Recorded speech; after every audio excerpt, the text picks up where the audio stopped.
Neuro pulmonology and centre for excellence Saideepa hospital Chandanagar Hyderabad. నమస్తే సీతక్క గారు. నమస్తే. ఒక పాట మా కోసం పాడండి. మిలమిల మెరిసిందగో మేడారం జాతర, మిలమిల మెరిసిందగో గిరిజనుల జాతర, మిలమిల మెరిసిందగో మేడారం జాతర, కలకలలాడిందిగా గిరిజనుల జాతర, వెనుదిరగని వీర వనిత సమ్మక్క జాతర, అలు పెరుగని ఆయుధమి సారక్క జాతర. సారలమ్మ గద్దె దగ్గరికి వచ్చాము. ఇప్పుడు నేనున్నది సమ్మక్క గద్దె ప్రాంగణంలో.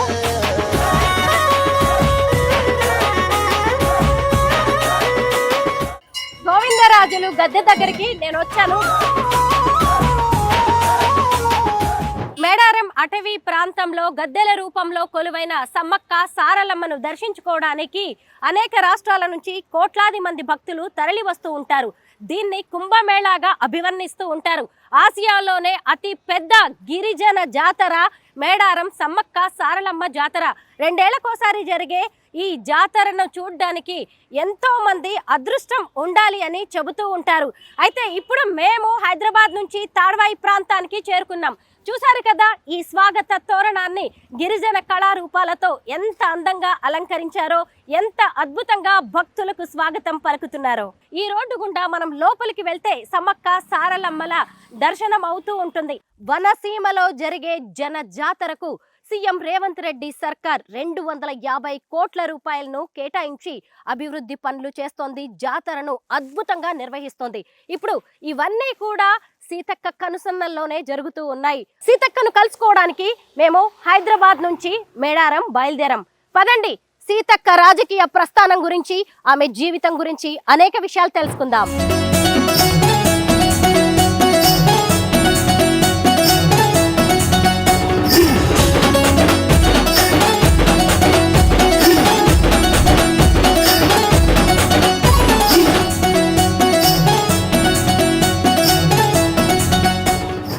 కిలోమీటర్స్ జర్నీ చేసి మేము మేడారం చేరుకున్నాము. ప్రస్తుతం మాతో పాటు ఉన్నారు మినిస్టర్ సీతక్క గారు. నమస్తే సీతక్క గారు. నమస్తే. తెలంగాణ రాష్ట్ర పండుగగా గుర్తింపు పొందిన మేడారం జాతరను సీతక్క మంత్రి అయ్యాక, మంత్రి కాకముందు అని 2 రకాలుగా చెప్పుకోవచ్చు. 250 కోట్ల రూపాయలను తెలంగాణ ప్రభుత్వం మేడారం జాతరకు ఇవ్వడం అనేది చిన్న విషయం కాదు. వాటిని ఎలా ఉపయోగిస్తున్నారు, ఎలాంటి మార్పులు తీసుకొచ్చారు? మనకు ప్రతి జాతరకు కామన్గా 100 crores 110 crores అట్లా ఇస్తుంటారు. దానికితో పాటు ఇప్పుడు ఇంకా కొంచెం ఒక 20-30 కోట్లు ఎక్కువ ఇచ్చారు. జాతర నిర్వహణకు 2 yearsకి ఒకసారి వచ్చేది. గుడికి 101 crores ఇచ్చారు. చుట్టూ మాస్టర్ ప్లాను, గుడి నిర్మాణము, అగ్రనైటు. టైం తక్కువ, 3 నెలల్లో. మనకు అక్టోబర్ ఎండింగ్ వరకు కూడా వర్షాలే ఉండే. సెప్టెంబర్ 24కు సీఎం గారు వచ్చి ఇక్కడ మాస్టర్ ప్లాన్ ఓపెన్ చేశారు. కానీ అప్పటికి పూజారులు అందరూ కూడా ప్రతి ఒక్కరు కాదు కాదు వద్దు వద్దు అన్నారు. లేదు చూద్దామని ముఖ్యమంత్రి గారు మన ఇన్ఛార్జ్ మినిస్టర్గా పొంగులేటి గారికి బాధ్యత ఇచ్చారు. వారు కూడా మంచిగా తీసుకొని బాధ్యత చేశారు. నేను, సురేఖక్క, మా లక్ష్మణ్ ట్రైబల్ మినిస్టరు, ఇక్కడ అధికారులు, కలెక్టరు అందరూ కూడా బాగా కోఆర్డినేషన్ చేసి కంప్లీట్ చేయడం జరిగింది. ఇంకా చిన్న చిన్న పనులు ఉన్నాయి. అది జాతర అయిపోయిన తర్వాత కూడా ఇంకా ఈ మొత్తం చెట్లు పెట్టడం కానీ, ఇంకా ల్యాబ్స్ ఎక్కడెక్కడ ఉన్నాయి, గ్యాప్స్ ఎక్కడెక్కడ ఉన్నాయి, అవన్నీ కూడా అద్భుతంగా చేస్తాం. జాతర అయిన తర్వాత కూడా మళ్ళీ మీరు 2-3 నెలలకు మళ్ళీ రావాలి. అప్పుడు ఇంకా ఓపెన్గా క్లియర్గా తప్పకుండా వస్తాం. సీతక్క ఏది చేసినా రికార్డే. సీఎం రేవంత్ రెడ్డి గారితో పాటు మినిస్టర్స్ అందరూ ఇక్కడికి వచ్చి క్యాబినెట్ మీటింగ్ పెట్టారు. ఎందుకు అలా చేయాల్సి వచ్చింది? అంటే సీఎం గారికి కూడా ఒక భక్తి ఉంది ఇక్కడ. ఆయనకు ఈ భావోద్వేగ బంధం ఉంది. 2010 నుంచి నాకు తెలిసి వారు రెగ్యులర్గా వచ్చారు. ఇప్పటివరకు రెగ్యులర్గా వచ్చారు. కుటుంబంతో కూడా మొన్న మనమని కూడా తీసుకొని వచ్చిండు. ఆయన కొంచెం ఆ ఫీలింగ్ కూడా, పాదయాత్ర కూడా ఇక్కడి నుంచే స్టార్ట్ చేసిండు. పాదయాత్ర స్టేజ్ నెక్స్ట్ ఇయర్లో జాతరకు ముఖ్యమంత్రిగా వచ్చిండు. 1 year లోపే. అది సెంటిమెంట్ ఆయనకు కూడా సెంటిమెంట్గా. సో అది ఇక్కడ ఉండే అటువంటి ఈ జాతర యొక్క గొప్పతనాన్ని ప్రపంచానికి చాటాలి. ఎందుకంటే ఇది కొంతమంది జాతర కాదు, అందరి జాతర, ఆదివాసీ బిడ్డల జాతరే. కానీ అందరి ఇలవేల్పులుగా, అన్ని వర్గాలు, అన్ని మతాలు, అన్ని కులాలకు, అన్ని ప్రాంతాల ప్రజలకు దీవెనలు ఇచ్చే ప్రకృతి దేవతలుగా. ప్రకృతి అయితే ఎక్కడెక్కడ అందరినీ అట్లా ఉందో ఆ రకంగానే భావించి ఇక్కడ ఫోకస్ అంటే ఈ తల్లుల దగ్గర చేసుకోవడం అనేది ఇంపార్టెంట్ అని ఇక్కడ నుంచి వారు దావోస్కి వెళ్ళడం జరిగింది. అప్పుడు కూడా ఒక ట్రోలింగ్ నడిచింది, గిరిజన మంత్రి అయిన సీతక్కకు అవమానం అంటూ మిమ్మల్ని కింద కూర్చోబెట్టారని, సీఎం రేవంత్ రెడ్డి గారి ఫ్యామిలీ పైన పీటల మీద కూర్చోబెట్టారని. ఎంత నీచం అంటే నేను అనేది అదే, నువ్వు వాస్తవాలు మాట్లాడు. మేము వాస్తవాలు మాట్లాడడం మూలంగా నీ పత్రిక కానీ నీ మీడియాకి కానీ గౌరవం పెరుగుతుంది. తప్పుడు ప్రచారం, ఇక్కడ నేనే అధిపతిని, నేనే అందరికి ఆతిథ్యం ఇచ్చిన, నేనే అందరి కూర్చోబెట్టి చీరలు బట్టలు పెట్టిన. తర్వాత సురేఖక్క అక్క నువ్వు కూడా రానన్నది.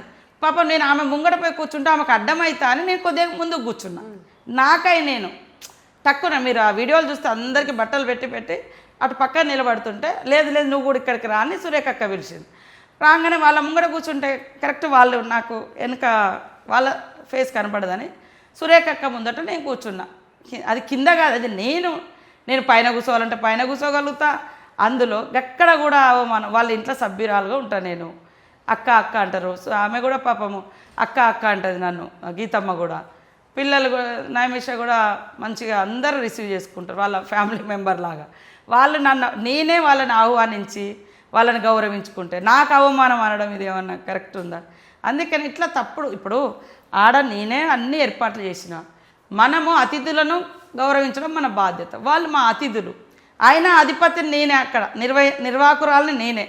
నాకెక్కడ అవమానం అవుతుంది? అది నేను పోయి కూర్చున్నా ముందట. సురేఖ అక్క ఎన్నుకున్నది ఆ ఫోటో, ఆమె పిలిచింది, అక్క ఫోటో దిగుదాం అందరం అంటేనే పోయినాము. పోయినప్పుడు ఆమె తలకు నేను అడ్డం అవుతా అని ఆమె ఫేస్కు నేను కొద్దిగా ముందుకు వచ్చి కూర్చున్నా. అందరికీ దండం పెట్టుకుని అదొక చరిత్రలో ఆ ఫోటో ఉంటుంది అని దేవుడికి దండం పెట్టుగా కూర్చున్నాం. ఇక ఇట్లా అంత ఘోరంగా అది తప్పు కాదు. మరి సీతక్క కదా అక్కడ, నేనే ఓనర్ను కదా, ఆహ్వానించిందే నేను. అందరికీ సొంతంగా నేను నా ఓన్గా బట్టలు కొనుక్కొచ్చి నేను సెలెక్షన్ చేసి నేను పెట్టిన వాళ్ళ కుటుంబాలకు, మంత్రుల కుటుంబాలకు నాకు అవమానం అనడం అనేది ఇది ఇంతకంటే అబద్ధం ఇంకొకటి లేదు. సీతక్క ఎక్కడ చూసినా కానీ మీ పాటలు వినిపిస్తున్నాయి. మేడారం జాతరలో ఇప్పుడు మేము వచ్చేటప్పుడు మా కార్లో కూడా పెట్టుకొని వచ్చాం. 2 పాటలు పాడారు, ఒక పాట మా కోసం పాడండి. చాలా రోజులు అప్పుడైతే ఏదో చూసి పాడా.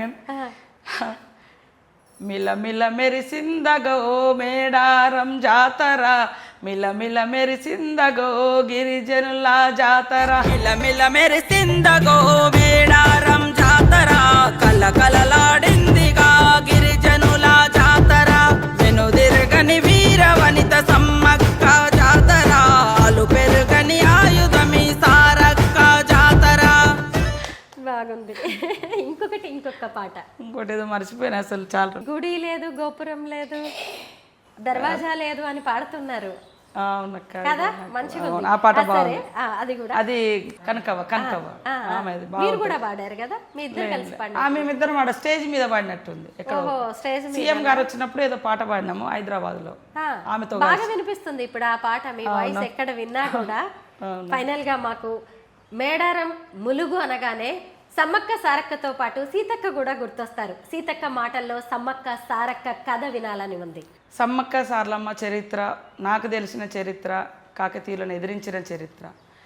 ఈ దేశ చరిత్రలో ఆదివాసులు మొదటి నుంచి కూడా కాకతీయుల కాలం కావచ్చు, బ్రిటిష్ వారి కాలం కావచ్చు, నిజాం నవాబ్కు వ్యతిరేకంగా కుమ్రం భీం కావచ్చు, అంటే అన్యాయం జరిగినప్పుడు ఎవరికి మన వాళ్ళు అన్యాయం చేయరు. అన్యాయం జరిగినప్పుడు తిరుగుబాటు అనేది చరిత్రలో, ఈ దేశ చరిత్రలో 250 పైగా పోరాటాలు ఉన్నాయి. రంపా తిరుగుబాటు కానీ, లేదా చోటా నాగపూర్ కానీ, ఇట్లా రకరకాలుగా బీర్సా ముండా, కుమ్రం భీం, మన దగ్గర విప్లవకారులు, ఇట్లా ఆదివాసి బిడ్డలు, ఇవన్నీ కూడా ఉన్నాయి. అంటే జనం కోసం పనిచేస్తే జనంలో ఉంటామని అంబేద్కర్ అన్నదానికి ఖచ్చితంగా సమ్మక్క సారలమ్మ చరిత్ర సజీవ సాక్ష్యం. వాళ్ళ యొక్క పోరాట చరిత్రలో మరి మహిమలు కూడా ఉన్నాయి ఇప్పుడు అనేది. వాళ్ళు పుట్టుకనే ఒక డిఫరెంట్గా అనేది కథనాలు ఉన్నాయి. తర్వాత కూడా ఇప్పుడు చాలామంది ఇక్కడికి వచ్చిపోయినటువంటి వాళ్ళు, ఈవెన్ కమ్యూనిస్ట్ నాయకులు కూడా చాలామంది వస్తున్నారు. అంటే వాళ్ళకు కూడా ఒక అది ఫీలింగ్ అనేది ఉంది. సో నాకు కూడా, నేను తెలిసి రాజకీయాలకు వచ్చిన కాడ నుంచి ఒక్కసారి అధికారంలో ఉండి జాతర నిర్వహించాలనుకున్నాను. అదొక్కటే మొక్కుకున్నాను. నేను ఎప్పుడు నాకు ఈ మొక్కు ఆ మొక్కు కానీ ఎప్పుడు మొక్కుకున్నా. అడిగి పోతేనే ఒక ఫీలింగ్ ఉంటుంది. ఆ ఫీలింగ్లో మనం ఏమి అడిగేయం అంతే, ఆ ఫీలింగ్తో బయటకు వస్తాం. సంతోషం వచ్చినా దుఃఖం వచ్చినా అది నాకు 2004 నుంచి నా ప్రస్థానం సమ్మక్క దగ్గర మొదలుపెట్టిన కాడ నుంచి సరే లేటుగా అయినా ఈ గౌరవం నాకు దక్కింది. చరిత్రలో నిలిచిపోయే దేవాలయం నిర్మించుకోవడం ఆదివాసి బిడ్డగా నాకు ఈ అవకాశం అదృష్టంగా భావిస్తూ ఉన్నా. ఖచ్చితంగా ఆ తల్లుల కీర్తి విశ్వాసం 10 తరాలు ఉండే విధంగానే పనిచేస్తే తప్ప ఎప్పుడు కూడా అస్తిత్వానికి కానీ వాళ్ళ మా విశ్వాసం దెబ్బతినే విధంగా ఎక్కడ పనిచేయాలి. అందరు భక్తులకు కోరుతా ఉన్నా, మంచి జరుగుతుంది, మొక్కుకోండి, కుటుంబ సమేతంగా రండి, మంచిగా మనస్ఫూర్తిగా మొక్కుకోండి, తప్పకుండా అన్ని సకల కోరికలు తీరుతాయని తెలియజేస్తాను. జాతరలో ఇసుక వేస్తే రాలనంత జనం ఉన్నారు. మీతో కలిసి వెళ్ళి మీరు చేసిన విశేషాలు, కొత్త ఏర్పాట్లు ఏంటి అనేది చూడాలనుకుంటున్నాం. చూపిస్తారా? థ్యాంక్ యూ, తప్పకుండా.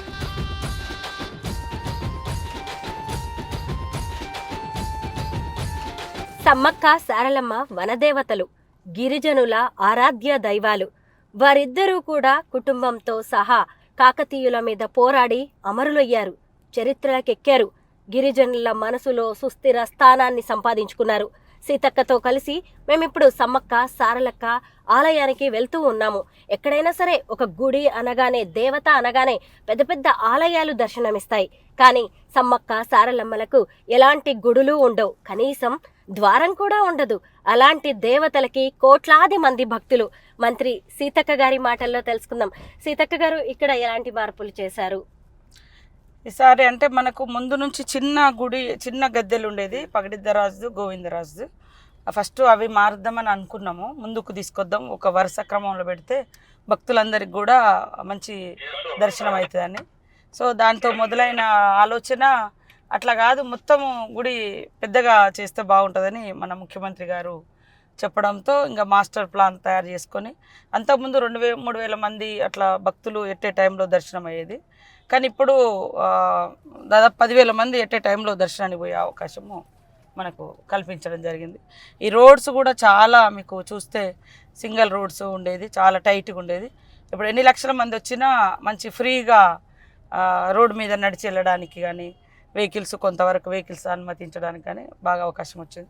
చాలా జంక్షన్స్ కూడా మేము డెవలప్ చేసినాం, మీరు చూస్తూ ఉన్నారు. ఆదివాసీ జీవన విధానము, జంతువులు, అడవి, ఇలా మంచి అట్లా అక్కడ చూస్తే మీకు సెల్ఫీలు ఎంత దిగుతున్నారు చూడండి. ఎప్పటికి ఉండేటట్టుగానే కట్టినాం, ఎప్పటికి. ఇక్కడ ఇంకా మా ఆదివాసీ పోరాట యోధులు, కొమరం భీం, బిర్సా ముండా విగ్రహాలు కూడా వస్తాయి, వాటిని తయారు చేస్తున్నాం, అందలేదు. ఇట్లా సెల్ఫీలు చాలామంది, మొన్న ముఖ్యమంత్రి గారు, మా క్యాబినెట్ మినిస్టర్స్ కూడా అందరు వచ్చినప్పుడు ఇక్కడ ఫొటోస్ కూడా వాళ్ళు కూడా దిగిర్రు. సో చాలా అంటే ఇట్లా డిఫరెంట్గా ఉంటాయి కదా, మన సిటీలలో అంతా కొంచెం వేరే రకమైనవి ఉన్నాయి. సో ఇక్కడ జీవన విధానానికి ఇక్కడ ఫారెస్ట్ను అంటే సింబాలిక్గా చేస్తూ చేయడం జరిగింది. కానీ విగ్రహాలు కూడా ఎంతో అద్భుతంగా ఉన్నాయి, జీవకళ ఉట్టి పడుతోంది. ఎక్కడ చేయించారు ఇవన్నీ? ఇవన్నీ ఇక్కడ బయట నుంచి వచ్చే బ్యూటిఫికేషన్స్ వాళ్ళు వచ్చి చేయడం జరిగింది. ఇట్లా అందరు సెల్ఫీలు దిగుతా ఉన్నారు. ఎప్పుడు ఇవన్నీ సందడిగా ఉంటున్నాయి, అంతకుముందు వరుసగా పోయేవాళ్ళు. అవును, ఇప్పుడు ఫోటోలు దిగడం, సెల్ఫీ పాయింట్స్ అనేది స్పెషల్ అట్రాక్షన్. అవునవును. సీతక్క అంటే అసలు మాస్ లీడర్, తమలో ఒకరిగా భావిస్తూ ఉంటారు నిజంగా జనం కూడా. అందరూ అక్క అక్క అనుకుంటూ వస్తారు, చాలా సంతోషం అనిపిస్తుంది. మీకు కూడా, మీరు ఇందాక ఇంటర్వ్యూలో కూడా చెప్పారు, ఫ్యామిలీతో కంటే కూడా నాకు బయట జనంతోనే అటాచ్మెంట్ ఎక్కువ అని. అవును. ఇందులో ఇంకా ఏమైనా కొత్తగా వచ్చాయా? అంటే రోడ్స్ డెవలప్ చేసినాం, బయట మనం క్యూ లైన్స్ ఒక 10,000 మంది అంతకుముందు ఎండల తడకల కింద ఉండేది, ఇప్పుడు చాలా పెద్దగా కట్టేస్తున్నాము. క్యూ లైన్స్ కూడా ఎవరికి వాళ్ళకి మంచి ఫ్రీగా ఉంటాయి, అందులో డ్రింకింగ్ వాటర్ పెడుతున్నాం. ఈసారి పిల్లలకు ఫీడ్ పాలు ఇవ్వడానికి కూడా సపరేట్ రూమ్స్ వేస్తున్నాం. అంటే ఇబ్బంది పడకుండా నీళ్ళు కూడా ఎక్కడ వీలైతే అక్కడ వాటర్ ట్యాంక్స్ పెట్టేస్తున్నాం. లోపల వాటర్ ట్యాంక్స్ పెట్టినా కూడా ఈ రోడ్లెంబటి వాళ్ళకి కనబడతలేవు. ఈ రోడ్లెంబటి కూడా మొబైల్ వాటర్ ట్యాంక్స్ పెట్టినాము, మొబైల్ టాయిలెట్స్ పెట్టినాము. అంటే ఇంకా లైటింగ్స్ కూడా చాలా ఎక్కువ తీసుకురావడం జరిగింది ఈసారి. సో అన్నీ ఎక్కడ చూసినా కూడా వెలుతురు అనేది కనిపించేటట్టుగా చేయడం జరిగింది. మొత్తం ఈసారి డ్రోన్ కెమెరాస్ కూడా పోలీస్ వాళ్ళు ప్రతి పిన్ టు పిన్ అక్కడ ఏం జరుగుతుంది అనేది తెలిసేటట్టుగా, దొంగలు వచ్చినా లేకుంటే ఏదైనా చిల్లర వేషాలు వేసినా అవన్నీ కూడా బయటకు వచ్చేటట్టుగా డ్రోన్ కెమెరాస్ కూడా పోలీస్ డిపార్ట్మెంట్ నుంచి బాగా వాడుతున్నారు. ఏఐ టెక్నాలజీని కూడా బాగా వాడుతున్నారట కదా. అవునవును, తీసుకొచ్చిండ్రు. అది అవన్నీ ఎప్పటికప్పుడు మనకు తెలిసిపోతా ఉంది. అందుకనే రోడ్స్ కూడా నీట్గా ఉంచుతాను. అసలు జనరల్గా మనకి ఈ రద్దీ జాతర మొదలైనకుంటుంది, కానీ ఈ రద్దీ మాకు 15 రోజుల నుంచే ఇట్లాంటి జనాలు రోడ్ల మీద విపరీతంగా వచ్చిపోతా ఉన్నారు. సో వాళ్ళకు పెరిగినటువంటి భక్తికి నమ్మకానికి ఇదొక గొప్ప నిదర్శనము. ఇంకా వాళ్ళ విశ్వాసాన్ని వాళ్ళ నమ్మకాన్ని కాపాడుతూ వాళ్ళకు సౌకర్యాలు కూడా బాగా చేయాలనేది మా ఆలోచన. సమ్మక్క సారక్క చరిత్రను చెప్పేలా శిలాతోరణాలను ఏర్పాటు చేశారు. అవును, అవి ఎందుకు వచ్చింది ఆలోచన అలా చేయాలి అంటే ఎవరెవరో వచ్చి ఎవరెవరో ఏదేదో చరిత్రను లిఖిస్తూ ఉంటారు భవిష్యత్తులో. అట్లా కాదు, ఆ కట్టడాల మీద ఆ బొమ్మలు అవి ఉండడం మూలంగా ఆదివాసుల చరిత్ర అనేది అక్కడ నిలబడుతుంది, జీవన విధానం ఏంటో తెలుస్తుంది.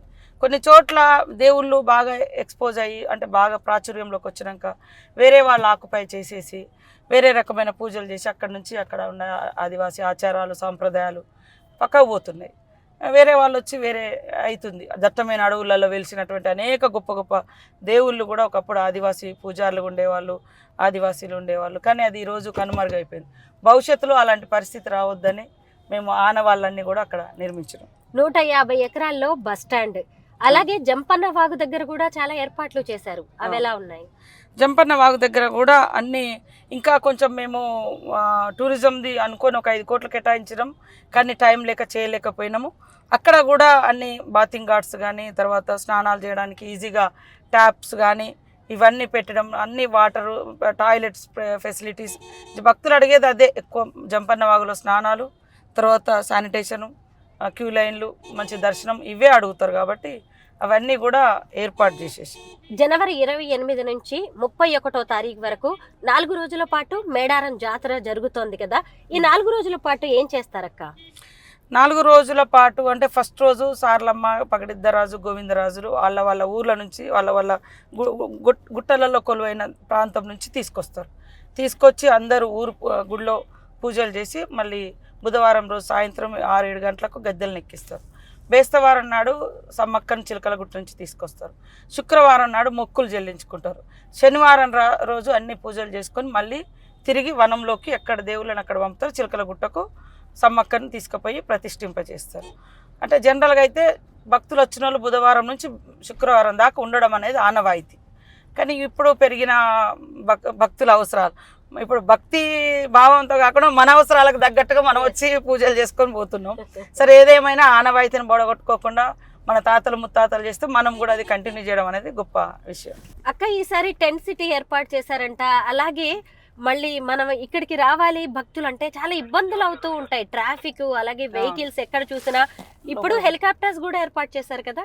అవును, హెలికాప్టర్స్ ఈసారి 2 వచ్చినాయి. టెంట్ సిటీ కూడా ఇక్కడ నిర్మాణం చేసి ఎవరైనా విఐపీలు కానీ లేదా వాళ్ళు ఎవరైనా బుక్ చేసుకునేటువంటి వాళ్ళు కానీ ఇది ఈజీగా ఉంటుంది. ఇక్కడ నుంచి దర్శనం కూడా చేయించడానికి అల్కగా ఉంటుందని ఇక్కడ నుంచే మనము అందరికీ అకామిడేషన్ పర్మనెంట్ అంటే అది వృధా అవుతుంటుంది, నిర్మించలేము. ఎన్ని వేల మందికి కూడా ఇవ్వలేము, లక్షల మందికి. ఉన్నంతలో ఈ టెంట్ సిటీని మనం తయారు చేసి ఇక్కడ పెట్టడం జరిగింది. ఆసియాలోనే అతి పెద్ద గిరిజన జాతర సమ్మక్క సారక్క జాతర. కోట్లాది మంది అనేక రాష్ట్రాల నుంచి ఇక్కడికి తరలి వస్తూ ఉంటారు. అలాంటి వాళ్ళకి ఇక్కడ అనేక రకాలైన ఏర్పాట్లు చేయాల్సి ఉంటుంది. ఇక్కడికి వచ్చిన భక్తులు చక్కగా ఉండడానికి మంత్రివర్యులు సీతక్క గారి ఆధ్వర్యంలో టెంట్ సిటీని ఏర్పాటు చేశారు. మీరు ఇక్కడ చూడొచ్చు టెంట్ సిటీ ఎంత బాగుందో. సీతక్క గారు, టెంట్ సిటీ గురించి చెప్పండి. అది టెంట్ సిటీ అంటే ఇక్కడ దట్టమైన అడవుల్లో పెద్ద పెద్ద బిల్డింగ్లు కట్టడం కొద్దిగా ఇబ్బందికరం. తర్వాత పర్మనెంట్ కూడా ఉన్నా కూడా రెగ్యులర్గా యూజ్ ఉండదు. సో ఇప్పుడు తాత్కాలికంగా ఇట్లా చేసినాం. కానీ కొన్ని మాత్రం రాబోయే కాలంలో హరిత టైపు ఇంకా కొన్ని ఏర్పాటు చేస్తాం. కానీ వచ్చినటువంటి వాళ్ళు ఎవరైనా బుక్ చేసుకొని పర్సనల్గా ఉండాలనుకుంటూ ఉంటారు. ఏదైనా విఐపీలు వచ్చినప్పుడు కూడా కొంత మేము అకామిడేషన్ ఇవ్వలేకపోతున్నాం. ఇది చాలా బాగుంటుంది. ఇట్లా చైర్స్ కూడా సెటప్ చేశారే. అవును, బాగుంది.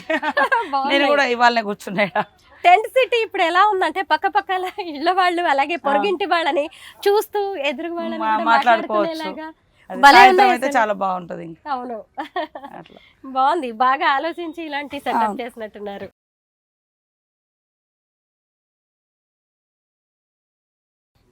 ఏసీ కూడా ఉంది దానికి. ఇప్పుడు ఏసీ ఏర్పాట్లు కూడా, dress changing room, bath, toilets ఇక్కడ అన్నీ ఉన్నాయి. డ్రెస్ చేంజ్ రూమ్, లోపల టాయిలెట్స్. ఇక్కడ టాయిలెట్స్ లోపల అందులోనే అటాచ్డ్ కూడా ఓహో ఏసీ కూడా ఉంది, ఏసీ కూడా 2 పెట్టి బెడ్స్ ఉన్నాయి. ఎవరైనా డబ్బులు పెట్టుకోగలిగేటోళ్ళు కూడా పెట్టుకొని ఉండొచ్చు. ఎంత ఉంటుందక్క ఒక రోజుకి దీని కాస్ట్? 24 hours మరి ఎంత ఉందో 10 5 ఎంత ఉందట. బాగుంది బాగుంది. ఇంతకు ముందు నార్త్ ఇండియాలో కాశీలో అలాగే కుంభమేళాల్లో ఏర్పాటు చేశారు, బట్ ఇక్కడ మనది కూడా కుంభమేళాగా మారిపోయింది కదా. ఇక్కడ మీరు టెంట్ సిటీ ఏర్పాటు చేయడం అనేది నిజంగా ముందు జాగ్రత్తగా కూడా బాగా ఆలోచించినట్టున్నారు.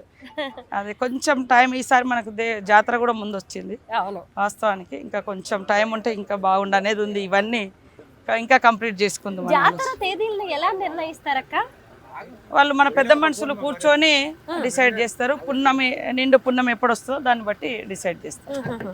హెలిప్యాడ్ ఏర్పాటు ఎక్కడ చేశారక్క?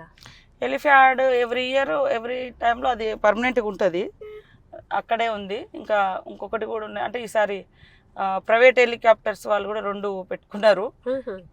మనది ఇక రెగ్యులర్గా మినిస్టర్స్ లేదా గవర్నర్ గారు వాళ్ళు కూడా వస్తారు కాబట్టి ఇక్కడ పక్కనే పోలీస్ ఇదంతా పోలీసులకు కేటాయించడం ఈ రూమ్స్ అన్ని. దాదాపు ఈసారి 13,000 మంది పోలీసులను మనము ఇక్కడ డిప్లాయ్ చేస్తూ ఉన్నారు బందోబస్తు రీత్యా. వాళ్ళకి ఇప్పుడు కూడా ఇక్కడే అకామిడేషన్ ఇస్తుంటాము. ఆ పక్కనే ఎలిఫ్యాడ్ కూడా ఉంది, ఆ పక్కన గుడి కూడా వస్తుంది. సమ్మక్క సారక్కలకు ఈ నిలువెత్తు బంగారాన్ని ఎందుకు ఇస్తారు? కోళ్ళు కూడా ఎగరేస్తూ ఉంటారు కదా, ఎందుకు అవి? అది మరి ఎదుర్కోళ్ళ పండుగ అనేది ఒకటి ఉంటుంది, దేవునికి ఎప్పుడైనా చేస్తూ ఉంటాం. ఇక్కడికి వచ్చిన వాళ్ళు కూడా ఎదుర్కోడు అనేది ఇచ్చి దేవుళ్ళని తీసుకొచ్చే ముందు అది ఒక ఏమంటారు హారం లాగా అంటారు, అది ఒక మొక్కు. అంటే తల్లి వచ్చే ముందు ఆ భక్తితో మనం ఇచ్చుకునేటువంటి మొక్కులు. ఇంకా ఇక్కడ డబ్బులు ఉండేటి కాదు. ఒకప్పుడు ఆదివాసులకు వాళ్ళకుండే వస్తువులనే సమర్పించుకోవడము, బెల్లము, మరి ఇప్పపు సారా, ఇట్లాంటివే వాళ్ళ వస్తు మార్పిడే మన ఆదివాసీ జీవితాల్లో ఎక్కువ ఉండేది. సో ఈ మార్కెటింగ్ మనీ డబ్బులు కట్నం వేసుడు అట్లాంటిది లేదు. అందుకనే వాళ్ళ దగ్గర కోడి ఉండేది, మేక ఉండేది, అవి హారంగా ఇస్తారు ఆహారంగా. తర్వాత బెల్లం బుట్టాలు తీసుకొచ్చి అదే కానుకలు, డబ్బులు, నోట్లు అట్లా కాకుండా బెల్లం ఇచ్చుకోవడం అనేది ఇది మొదటి నుంచి ఆనవాయితీ వస్తుంది. చిన్నప్పుడు మీరు ఈ జాతరకు వస్తూ ఉండేవాళ్ళ? అప్పుడు ఎలా ఉండేది ఈ ప్రాంతం అంతా? అంతా అడవి, కంక బొంగులు, ఆ గద్దె మీద కూడా కంక కనిపించేది, చుట్టూ మట్టి ఉండేది. అక్క చిన్నప్పుడు కూడా మీరు మేడారం జాతరకు వస్తుండే కదా, అప్పుడు ఈ ప్రాంతం అంతా ఎలా ఉండేది? అంతా జంగల్ ఉండేది, కంకవనాలు ఉండేది. ఆ కంకవనాల కింద మా అమ్మ, నాన్న, మేము అందరము ఆడ పసుపు కుంకుమ చల్లుకొని ఆ దేవుని కాడ అక్కడ ఒక రాయి పెట్టుకొని ఆడ పుట్టుంటే పుట్టకు పసుపు కుంకుమ చేసి మొక్కులు చెల్లించుకొని ఆడనే 3 రోజులు ఉండేది. తర్వాత నాకు తెలిసిన తర్వాత మళ్ళీ ఇక్కడ ఈ మీడియా పాయింట్ ఉండేది ఫస్ట్. ఆ మీడియా పాయింట్ కూడా ఫ్రీగా ఉండేది. అలా పోయి అక్కడ ఆ మీడియా పాయింట్ కాడ ఉండేది. అప్పుడు మంచెలతోటి ఉండేది అవి కొయ్యలు. తర్వాత వేరే అయిపోయింది, ఇప్పుడు మళ్ళీ ఇంకా వేరే మారిపోయింది. ఇక్కడ దాకా వచ్చి ఉండేవాళ్ళం. అప్పుడు ఈజీగా ఉండేది, కానీ టాయిలెట్స్ ఇవి చాలా కష్టంగా ఉండేది. జంపన వాగెంబట్టి ఉంటేనే కొంచెం అన్నీ అలానే స్నానాలు చేసి అక్కడే బట్టలు మార్చుకొని ఇదంతా చేసుకునేటువంటి అవకాశం ఉండేది. కానీ అప్పుడు కనీసం వెహికల్స్ కూడా ఉండేవి కాదు కదా, కాలినడకనే వచ్చేవారేమో. అవునవును, లేదంటే 3 రోజులు నడుచుకుంటూ వచ్చేది. 3 రోజులు పట్టేది. 3 రోజులు మా ఊరు నుంచి 3 రోజులు నడుచుకుంటూ వచ్చేది. నడుచుకుంటూ రావడం, 3 రోజులు నడుచుకుంటూ వచ్చి 3 రోజులు నడుచుకుంటూ పోయేది. మళ్ళీ 3 రోజులు ఇక్కడ ఉండేవాళ్ళు. ఇక్కడ 10 రోజులు దాదాపుగా 10 రోజులు జాతర అంటే ఇప్పుడు 4 రోజులు చేసుకోవడం, 1 గంట ఉండడం అనేది కూడా కష్టమైతున్నట్టుంది నిజంగా. అవును. కమాండ్ కంట్రోల్ రూమ్ కి వచ్చాము. అవును.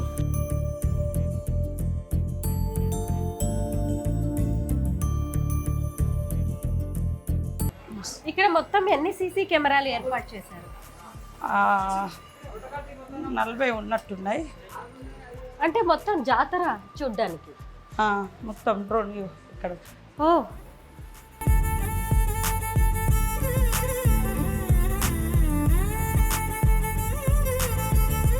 ఇవన్నీ మొత్తం జాతరలో ఎక్కడెక్కడ ఏ మూమెంట్ ఉంది అన్నీ ఇక్కడ కమాండ్ కంట్రోల్ నుంచి చేస్తాం, ఆపరేట్ చేస్తాం.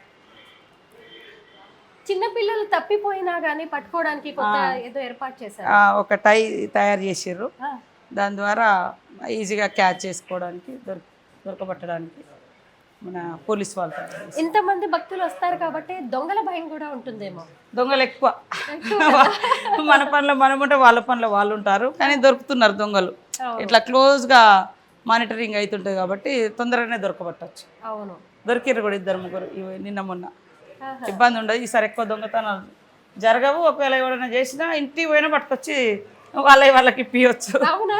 ఎలా ఎలా సాధ్యం? అది పైనుంచి కూడా ఇంకా ఈ Drones తో కూడా drones తో చూస్తున్నట్టున్నారు చేస్తా పహారా. ఉన్నారు. ఏరియల్ వ్యూ చూస్తున్నారు అవును అవును. పోలీసులు. మొత్తం 13,000 మంది పోలీసులు ఒక జాతరలో ఉండడం అంటే చిన్న విషయం కాదు. వాళ్ళందరికి కూడా ఏర్పాట్లు ఇక్కడే ఉంటాయా? ఎక్కడెక్కడ తయారు చేస్తారు డిపార్ట్మెంట్ వాళ్ళు.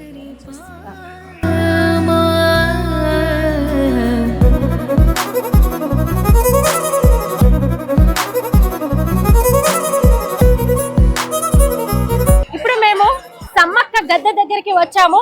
ఇంతకు ముందు ఇలాగా శిలాతోరణాలు ఉండేవి కాదు. ఎంత చక్కగా ఇప్పుడు వీటిని ఆర్చిల్లాగా గద్దెల చుట్టూ ఏర్పాటు చేశారో చూడొచ్చు. ఈ మధ్య కాలంలో ముఖ్యంగా మేడారం జాతరలో స్పెషల్ అట్రాక్షన్ గా మారినవి ఆదివాసీల సంస్కృతి సంప్రదాయాలను ప్రతిబింబించేలా ఏర్పాటు చేసిన ఈ తోరణాలు చూశారు కదా. ఆదివాసీల జీవితం ఎలా ఉంటుంది, వారి సంస్కృతి సంప్రదాయాలు, వారి ఆచార వ్యవహారాలు, వారు ఉపయోగించే వస్తువులు ఎలా ఉంటాయి, వారి ఆహారపు అలవాట్లు ఎలా ఉంటాయి అనేది చెప్పే విధంగా ఇలాగా అనేక రకాలుగా వారికి సంబంధించిన విశేషాలతో ఇక్కడ తోరణాలని ఏర్పాటు చేశారు. సారలమ్మ గద్దె దగ్గరికి వచ్చాము. తన తల్లి అయిన సమ్మక్క గద్దె వద్ద ఎలాంటి ఏర్పాట్లు ఉన్నాయో ఇక్కడ కూడా అలాగే ఏర్పాటు చేశారు. గోవిందరాజులు గద్దె దగ్గరికి నేను వచ్చాను. గోవిందరాజులు అంటే మరెవరో కాదు, సమ్మక్క కొడుకు, సారలక్కకి సోదరుడు. అదిగోండి, ఈయన కాకతీయులతో జరిగిన పోరాటంలో అమరుడయ్యాడు. ఇప్పుడు మనం వరుసగా ముందుగా సమ్మక్క దర్శనాన్ని చేసుకున్నాము, ఆ తర్వాత సారక్క దర్శనం చేసుకున్నాము, ఆ తర్వాత గోవిందరాజుల దర్శనం చేసుకున్నాము. ఇప్పుడు మనం వచ్చింది పగిడిద్దరాజు గద్దె వద్దకు. పగిడిద్దరాజు మరెవరో కాదు, సమ్మక్క భర్త, సారక్క తండ్రి. ఆయన కూడా ఈ యుద్ధంలో అమరులయ్యారు. ఆయనకి సంబంధించిన గద్దెని మనం ఇక్కడ చూడొచ్చు.